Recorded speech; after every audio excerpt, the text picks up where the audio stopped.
Hey everybody, how you doing today? Great to see you.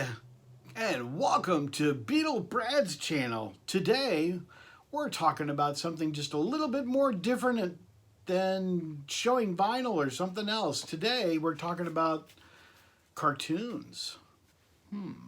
What could I be talking about?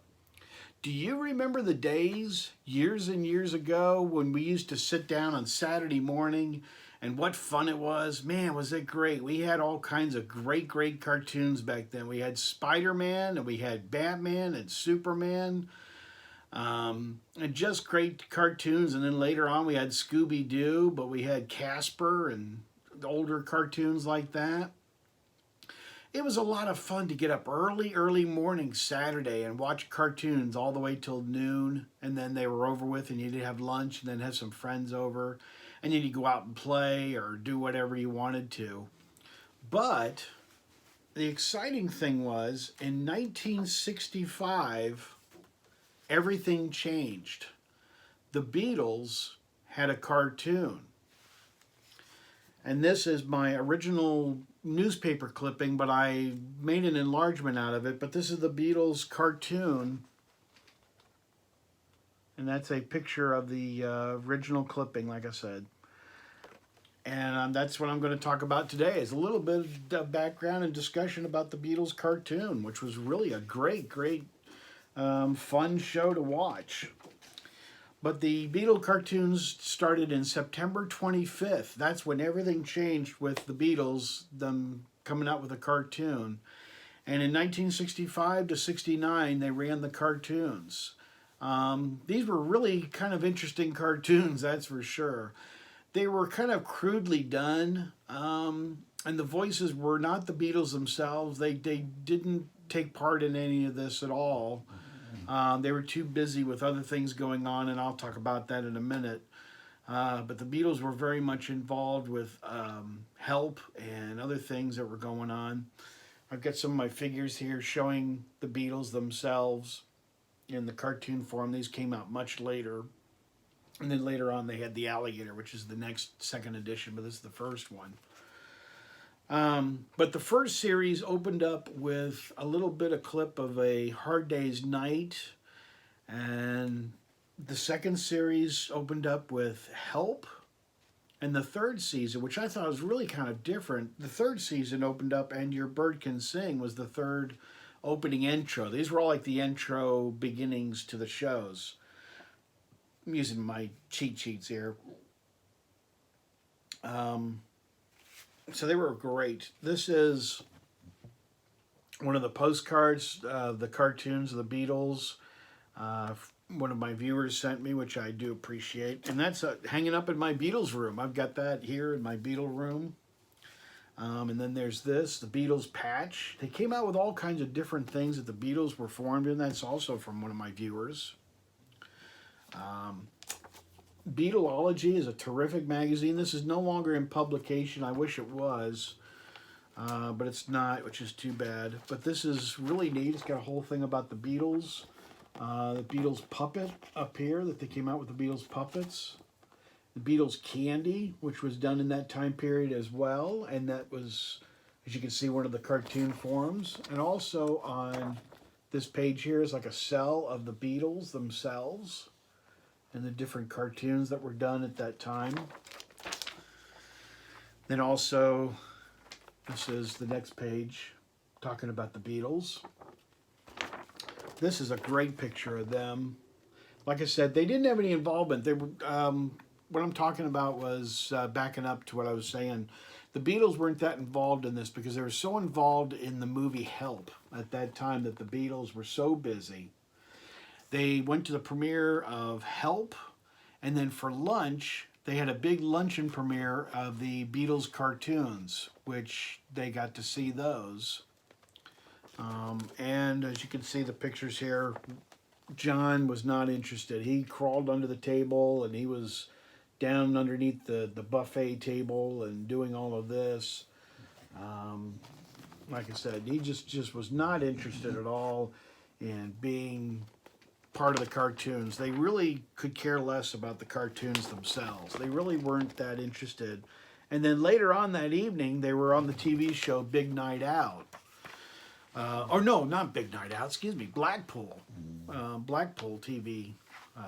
They were on that. So they had a busy, busy day and couldn't be bothered with these cartoons. So another company went ahead and did these, and they had two people who did the voices of all four Beatles. And the two people, I can't think of their names. I've lost their names off the top of my head right now. But they were very big here in America, the people that did the cartoons. And this is kind of pictures of the forms, the sill forms, the cells that were used for the cartoons, and a little bit of an article talking about the cartoons. The cartoons premiered in America first.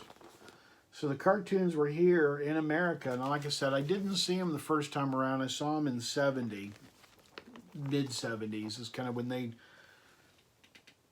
showed them. This is a great book. This is another Beatles book about the cartoons. But anyway, I didn't mean to interrupt that. But I was talking about, I remember watching them in the mid-70s, and it was kind of afterwards. So I didn't get them till later on myself, to when they showed up in syndication. A lot of people didn't get them right away either. A lot of people had to wait to syndication as well to get the cartoons. But they were very, very well received. They were shown, like I said, all over the world. And this is another Beatleology magazine. And in the back of the magazine, they were selling Beatle cells, and these were very expensive. I don't have any of these. These were very expensive to get. But they ran these a lot in the Beatleology magazine. Like I said, this is no longer published, and it was published out of Canada. This is all about comic books and stuff like that, this issue. But the other one was about the Beatle cartoons.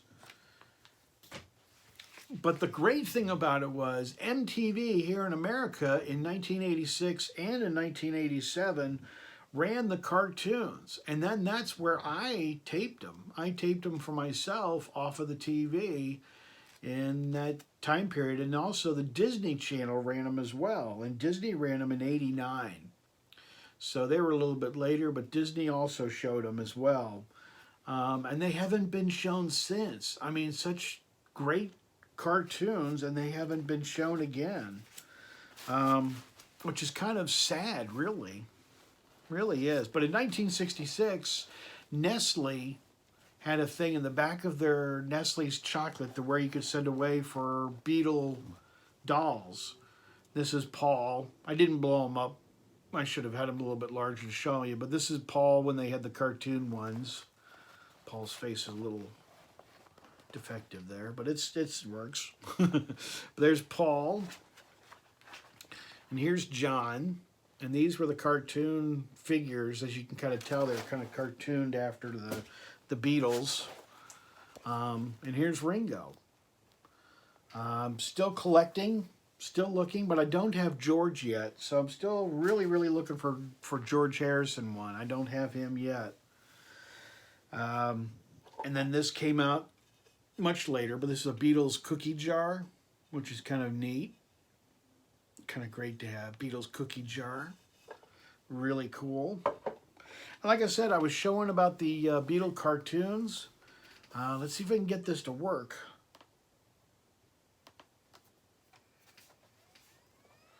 But the Beatle cartoons were really great. We enjoyed watching them.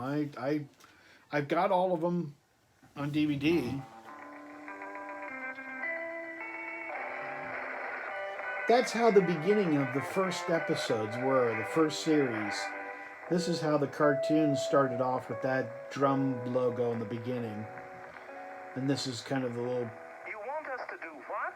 I want you to write the story of how you met each other. And I'll put it out as a paperback book. But this is the Beatles themselves. And as I said, the voices are different. Tell you what you do. Each one of you write your own version of how you met the other three. Maybe one of you has real writing talent. And that's what we're always looking for. A real paperback writer. And I will expect your stories tomorrow morning. Tomorrow morning? We have a concert today. I'll show a little bit more of this in a couple minutes. But the cartoons were really great. They depicted Ringo really as pretty stupid. Ringo ended up had the voice, hey, it's Ringo, I'm the prop man. So Paul would yell and he goes, hey, prop man, hey, prop man. And Ringo would come out and he goes, I'm the prop man. And he said, where is our prop man? Oh, he couldn't work today, so I'm filling in. So pretty much on all the episodes, Ringo filled in as the prop man. And, it was really kind of stupid. And Ringo looked pretty dumb. But, as a kid, it was kind of funny and kind of cute. And they'd always have a little cartoon. Then they'd have a Beatles song. They would show you one of the brand new Beatles songs. And they'd put the words and all that kind of stuff. And then they'd have another little cartoon. Then they'd have a sing-along. Yeah, they'd have a sing-along where you'd sing along, and they'd, instead of following the bouncing ball, which was years and years and years ago that they used to do, they had put up the words and all that kind of stuff for the cartoons, so you could learn whatever new song, if it was Michelle or Paperback Writer, as we were just now talking about in this cartoon. It kind of showed the way that you could learn the new Beatles songs, which is actually a very clever idea in getting you into the Beatles songs. Back then in '65, I think that was pretty radical to do that. But like I said, here we go. This is the cartoon, and Be thinking of our stories while we're singing. That shouldn't be too hard. Not for you, Ringo. Your singing always sounds like you're thinking of something else. That's very funny, that is. Oh, I just give... See, I mean, they kind of depicted Ringo kind of differently in that, didn't they? But I can't show you too much more because I don't want to get flagged. But like I said, I recorded them on MTV and I put them onto DVD. These are really neat. After a while, when you got so many DVDs, you end up going thinner. So these are really nice cases. They've got padding inside of them as well, and they're very thin. So this is episode 1. And I used these pictures that you just saw for my DVDs. This is number 2. This is number 3. Like I said, the DVDs are all housed within inside these, and they're, like I said, they're nice and thin. The next one. I think the cartoons were a lot of fun. Yes, they were crudely done. This is the last one. Yes, they were crudely made, but we're also talking about 1965. Like I said, these are my cartoons, my DVDs, the cartoons. But see how thin that is? If you get a bunch of them, it's not too bad. You can stack those up a whole lot easier than the DVD cases, because you run out of room pretty quick with those. But yeah, I kind of think that would be kind of fun if they released the cartoons. I mean, they've released 8 days a week, and we've got the Beatles 1, we've got the Beatles Anthology, we've come up with Beatle box sets for Sgt. Pepper and the White Album and getting ready for Abbey Road. And we've got some big DVDs of the Beatles interviews and all kinds of different concerts that are, out there of different things that you can kind of get little snippets and interviews with Beatles. But why wouldn't we release the cartoons? Why wouldn't we go ahead and put those back out? Can you imagine what great quality they'd be on Blu-ray? Or how fantastic they would be if they put them out on DVD? I think it'd be a lot of fun. It'd be kind of neat to see what they could do. King Features did Yellow Submarine, and they kind of picked up and did that. And yes, the Beatles were involved in that at the very end of Yellow Submarine, but that's not what we're talking about today. We're just talking about the Beatle cartoons and the impact that they had. And like I said, they did fantastic worldwide. Later on, as the anthology kind of goes, they really didn't talk about the Beatles cartoons even in the anthology, but Paul did like them. George showed them to his kids, to Danny when he was a boy, and John showed it to Julian and to Sean when they were little as well. So they were interested in the cartoons. Paul kind of thought the voices sounded kind of nasally as you were watching them with me right now. They did sound kind of nasally, that's for sure. But I think as years have gone on, have kind of accepted the Beatles as the cartoons, and they're out there. But what do you think? Do you think they should release the cartoons, or do you think they should just let it go and that was kind of in the back and that was the history and old cartoons and all that kind of stuff? Or do you think they should kind of clean them up and colorize them and make them into brand new Blu-ray and DVDs? So comment down below. Let me know what you thought. Do you think they should colorize them? Did you enjoy all the stuff I showed you about the Beatle cartoons? You can watch them yourself on YouTube. There's a bunch of them on there. They do get flagged, and so from time to time they will get taken down, but you still can find a bunch of them on YouTube. But there's a lot of great cartoons out there, and they're fun to watch. They really are. So like I said, comment down below. Let me know what you thought of this segment of my Beatle cartoons. And I want to say thank you to my new subscribers. Hey there, everybody. Glad to have you along. Welcome to Beatle Brad's channel. I'm really glad to have you here. Glad to have you. I'm really getting a lot more subscribers, and that's just fantastic. I enjoy seeing each and every one of you that are new.